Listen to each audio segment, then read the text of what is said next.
எல்லாருக்கும் வணக்கம். நான் Hema Subramanian. Welcome to home cooking Tamil.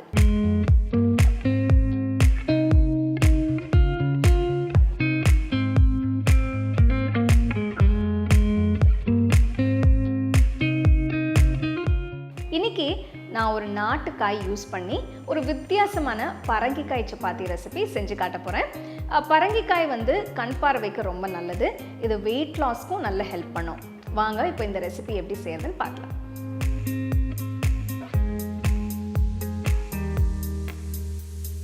To watch this recipe in English, click on the link given in the description box.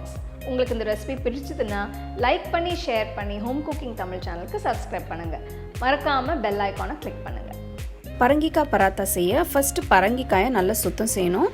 ஒரு பெரிய துண்டு பரங்கிக்காயை cut பண்ணி விதையை எடுத்துருங்க.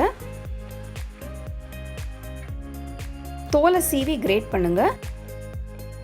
ஒரு கப் அளவுக்கு பரங்கிக்காய் வேணும். நல்லா மெலிசா கிரேட் பண்ணுங்க. பராத்தாக்கு நான் 2 கப் கோதுமை மாவு எடுத்திருக்கேன்.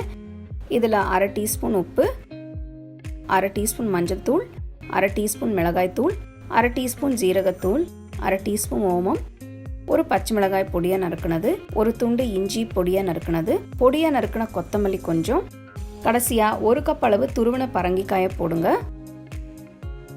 இந்த பராத்தாக்கு தண்ணி ஊற்ற தேவையில்லை.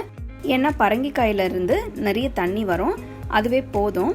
சில சமயம் பரங்கிக்காயிலிருந்து நிறைய தண்ணி வந்துடும், அப்போ மாவு சரியாக பிசைய முடியாது. ஸோ தேவைப்பட்டால் கோதுமை மாவு கொஞ்சம் போட்டுக்கோங்க.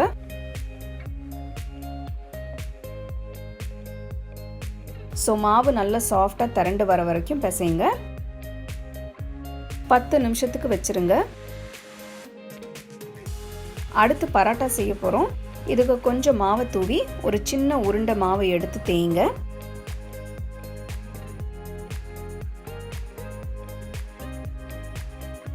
நீங்கள் திக்காவும் தேய்க்கலாம், மெலிசாவும் தேய்க்கலாம். தவா சூடு பண்ணி செஞ்ச பரோட்டாவை போடுங்க. லைட் ப்ரௌன் ஸ்பாட்ஸ் வந்ததும் நெய் தடவி 2 பக்கமும் சுட்டு எடுத்துருங்க.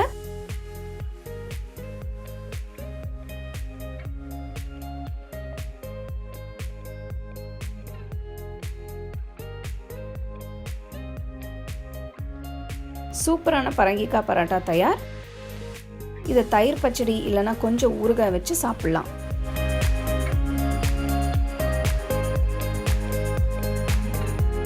சுவையான பரங்கிக்காய் பரோட்டா எப்படி செய்யறதுன்னு பார்த்தீங்க இல்லையா? ஸோ இந்த மாதிரி நீங்கள் டெய்லி செய்கிற கூட்டு பொரியல் அந்த மாதிரி இல்லாமல் இந்த மாதிரி வித்தியாசமான ரெசிபி செஞ்சு கொடுத்தீங்கன்னா எல்லாருமே ரொம்ப விரும்பி சாப்பிடுவாங்க. ஸோ கண்டிப்பாக இந்த ரெசிபி நீங்கள் ட்ரை பண்ணி ருசிச்சு சாப்பிடுங்க. You can get a copy of our first edition of the home cooking book on 21 frames.